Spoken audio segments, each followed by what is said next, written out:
Elijah, what was it like to get a little more action against Duke and obviously capitalize with the 2 touchdowns right off the bat? I was just blessed with the opportunity. My number was called, so just went in there and just did my job.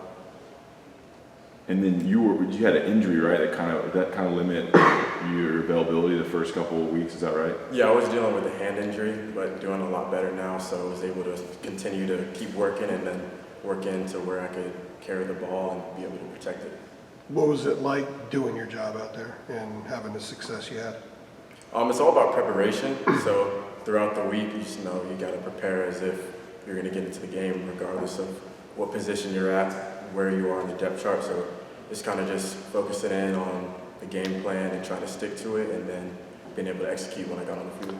After you scored your first touchdown, did you have to get the ball from the official, or what did you do there in order to? Yeah, because Kamari Morales, he always told me once you score, make sure you get the ball. So I scored. I didn't even know what to think really. So I was just so excited. So I threw the ball to the ref. And I was like, wait, I need to get the ball. So I went back to the ref, and I was like, I'm sorry, I need this. I grabbed it from him and then took it to the sideline. So. You holding it pretty tight when you went back to the sideline? Yeah. I was like, no one's taking this. I got to give it straight to J-Bone. So you were apologizing to him? Yeah, I was, because usually he's like, no, you can't take it. I was like, I need this. What did the ref say? Did he say anything to you? Yeah, he's like, you can't take this. And I was like, I need it.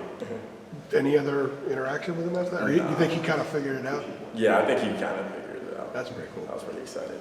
So when you were out, the rotation was we saw a lot of Amarion, a lot of Caleb, and some DJ, George a little bit. What was your thoughts when you were kind of obviously not playing a lot, and they were getting run, and it almost seemed like you were the odd man out in the running back room? Was that tough, or did you know you were going to be able to get back and get things cooking, or what? It's just all about just staying patient.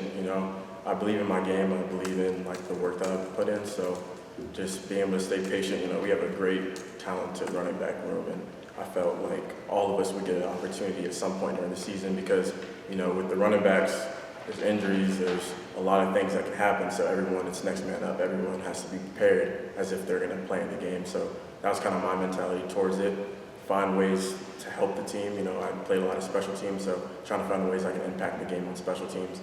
And then if there comes a time when my name is called at running back, being able to step into the role and fulfill all the responsibilities that we got. And then what's going on now in that room? It seems like it's kind of reshuffled a little bit. You were mentioned on Monday by Coach Longo about being one of the 2 or 3 guys that's going to be the main guys moving forward.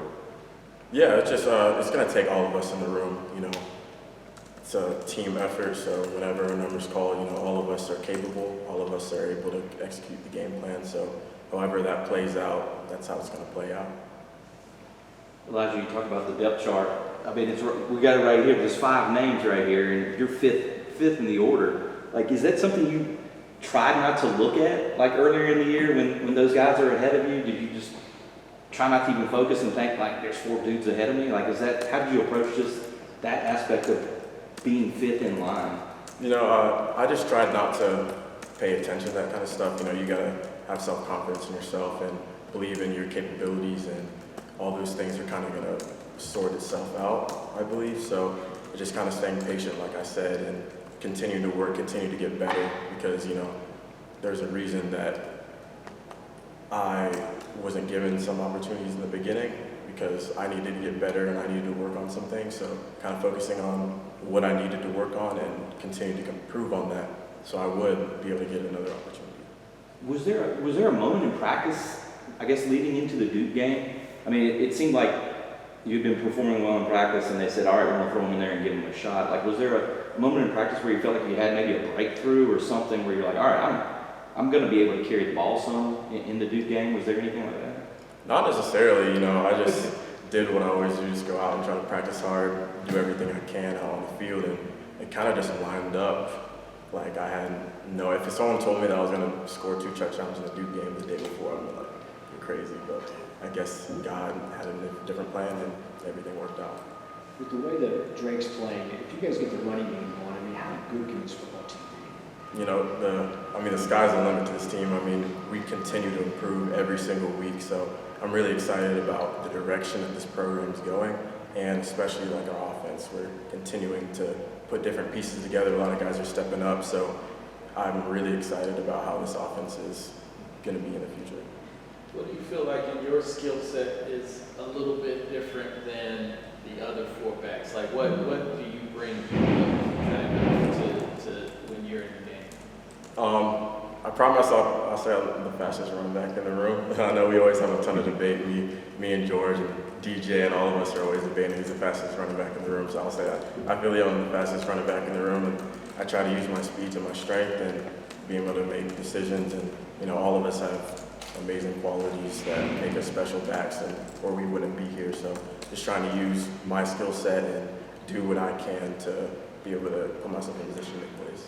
And you mentioned the things you had to work on. What were the things that you wanted to work on? Specifically, just pass protection, being able to understand a lot of that, and then also just working on route running, catching out of the backfield, and just having more confidence in myself and my usage in offense. Did you hurt the thumb in the preseason? It happened at Florida A&M game. Okay, so it was in the game. Yeah. How much did it hamper you? Well, I had a cast on You had for like a good around, Yeah. good minute. Max said that even though you said you couldn't really run the ball at the time, I guess, but he said that you insisted on staying on special teams, finding a way to help the team. You alluded to that a minute ago. Can you expand on that now, sort of maybe how that conversation went when you couldn't partake in the running back room so much, but you could help on special teams? Yeah, or just, the injury obviously hindered my ability to be able to run the ball, so I had to find another way that I could impact the game, and that way was on special teams. I've worked a lot on special teams in the last couple of years, and I've finally been able to find a role on special teams because I believe that is really important, especially trying to play at the next level. You got to be to have those special teams in your armor. So just continuing to get better with that and being able to find ways that I can kind of get around not being able to use my hand, and it all worked out. So.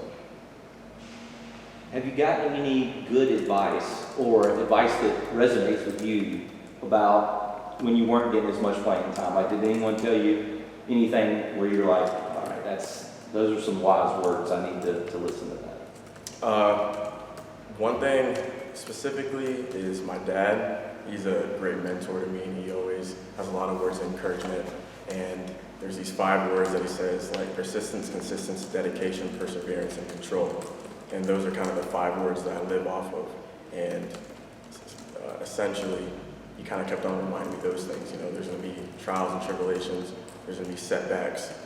Things are not going to go your way, but if you're persistent, consistent, continue to have dedication and continue to work on your game, persevere through anything, but then also have the control to, control your emotions, control your positivity, control your outlook when these trials and tribulations come, to be able to use that as fuel to keep on pushing through. So definitely my dad. What do you see as the biggest difference at this time between last year and this year? I just feel like we had a whole mood shift for the whole team. I mean, all of us are so close together, and we're all playing like it. Like you see how the defense has turned around, and the offense, there's a lot of cohesion between us, and I feel like there's a lot of leadership on this team that was not as much last year. Guys are now speaking out more. Guys are holding each other accountable and holding themselves accountable, and I feel like all those different pieces. I know Coach Brown talks a lot about having a player-led team. You don't want to be coach-led because, if it's coach-led, then you're not going to be to win a championship. But having a player-led team, everyone can pull together, coach themselves, and have the best outcome in the end. So. You guys good? Great stuff. Thank you, guys. Appreciate it a lot.